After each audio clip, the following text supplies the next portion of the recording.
You mentioned earlier that something about the ego and being fully embodied first before the ego subsides, or something to that effect.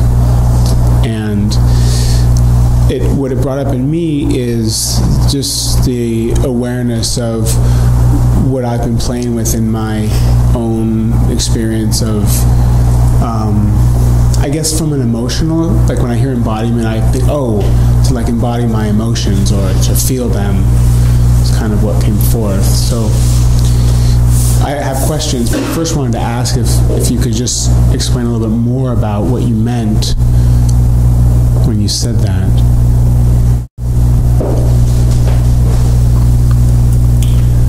And it is, okay, from that perspective, there is, let's say, a more intellectual, right, more intellectual perspective, which is valid.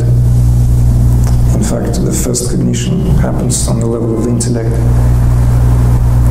And the Brahma Sutras of Adi Shankara, that with crystal clarity explains why it happens on that level as a flash. When we suddenly realize that, what, I'm more than just that. That it's like before even awakening can take place, before the life force and all that messy business, before full cognition, that flash happens on the level of the intellect.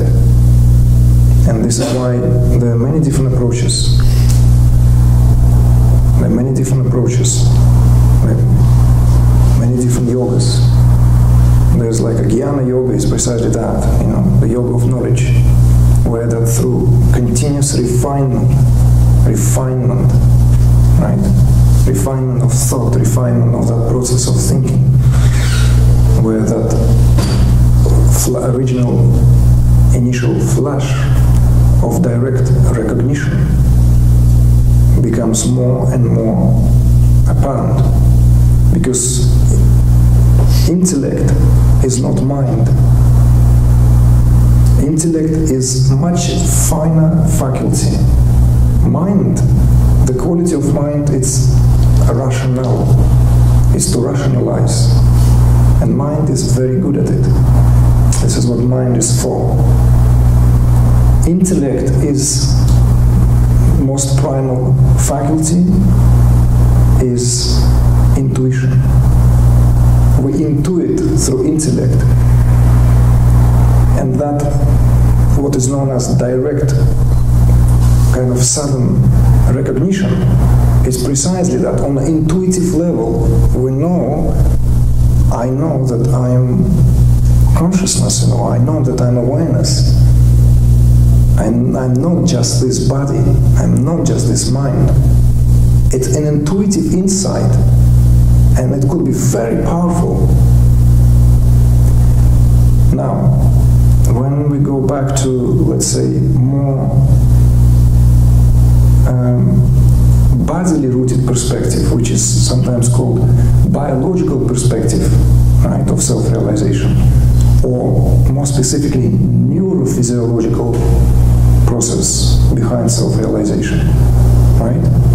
Then obviously all this body is a cascade of different, there's hormones, there's this endocrine system, right? This hormone productions, gut and brain reaction, all these responses, all this is like, all this magnificent conglomerate, all this magnificent instrumentality. And the connection is on the biological level is very, very profound. So that awakening can be viewed purely from that perspective as well, of what is actually happening on a chemical level, on the level of the chemistry in the body. Right? So it's a slightly different approach to the one that was just an intellectual approach, but they're not different, they're still intimately interrelated. But for us, and to the question itself, what is important to us is that this lab, that we know as this human body, is an amazing instrumentality. And the reason why the approach, or the more integral approaches, that unless there is this fuller, let's say, cognition, a fuller embodiment even of that ignorant state, where we are in full possession of our, let's say, that uniqueness, of our individuality. If that is not fully lived, I call it not fully ripened yet, not ready to be offered. It has a sour taste, like the fruit has to be sweet, so that sweetness has to be extracted out of life. That many people speak that they awaken through dramatic experiences, and they're valid, through trauma, through sickness, illness, depression. This is not to be devalued at all. And very often, it is precisely because there is this ripe personality, ripe individuality, is that process that was, like a blessing in disguise. But when it happens to a being who, let's say, is not mature yet, and we know that even from the point of view of the endocrine system, when the thyroid gland takes over of all the processes in the body from the age of puberty, right? Roughly around that age when that suddenly it coincides, by the way, and is deeply linked to the sudden awareness of who we are, right? We become aware of ourselves as being sexual beings, suddenly aware of these juices that all this, like in the body, these desires, this suddenly this kind of, precisely because the thyroid gland is now starts to develop, and that phase also coinciding with the ripening of the self of identity. The ego in children is very raw, but then it becomes more refined. In small babies, we could say there's no ego in very small children. But then me, mine, like in a very raw state, kind of like very unrefined ego. Only me exists, right? Oh, can I eat? I'm like really, really tired. I'm fed up with you. Can I just finish my meal? No, it's me now. Take care of me,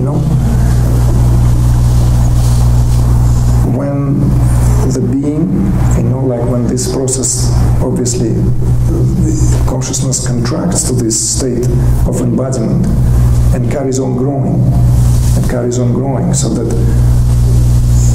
this process is now set in motion where it can expand again. But it will continuously growing until the age of roughly, like plus and minus, I don't know, when the full development of the thyroid gland will take place. 23, 25, something like that. And usually if we look around, this is when we have, by that time, we have a full idea of who we are, and what we want. Although if our parents maybe already like convinced us to go to this university, study these things, and at that stage, it's a different perspective, by the way. Why people come out of universities and everything, and they suddenly this is not what I want to study, or this is not what I wanted to do, is precisely because there is this different development,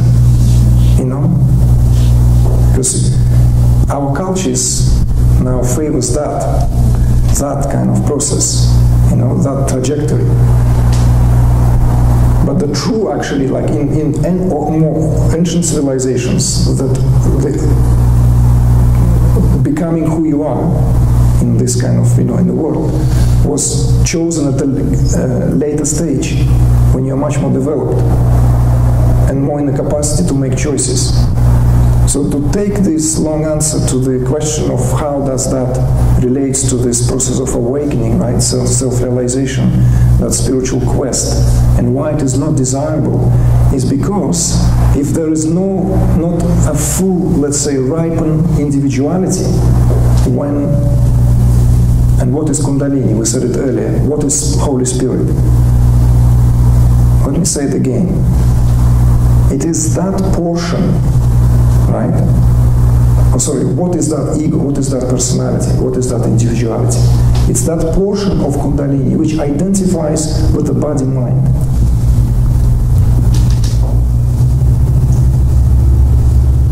There is no individual outside of that scenario. You can take me on that. There is no individuality outside of that scenario. It is Kundalini that empowers all processes. Kundalini as coiled consciousness.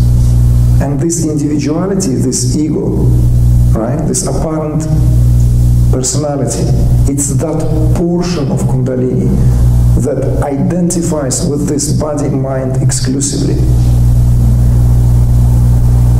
But when that energy is suddenly awakened, suddenly this energy is, awakened to itself, because it does not awaken to anything else. If there is not enough,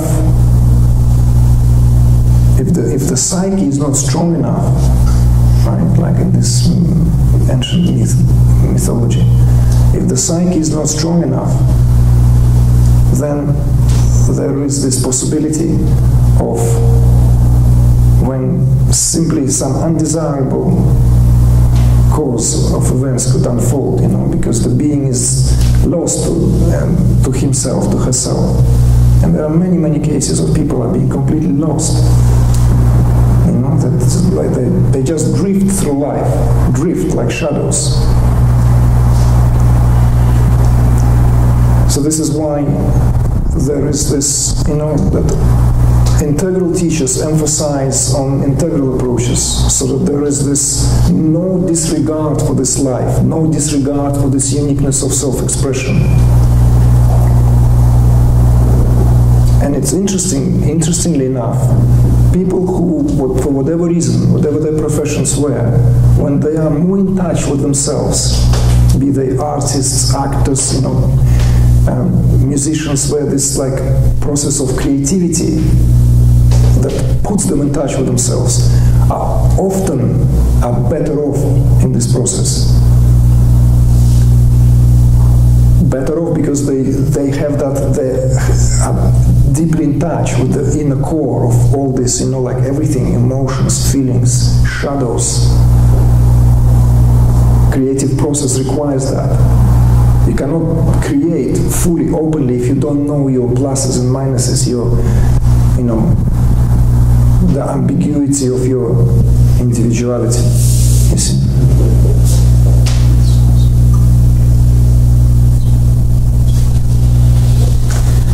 Okay, well, thank you very much, everyone, for coming and supporting this event. God bless you. Jai.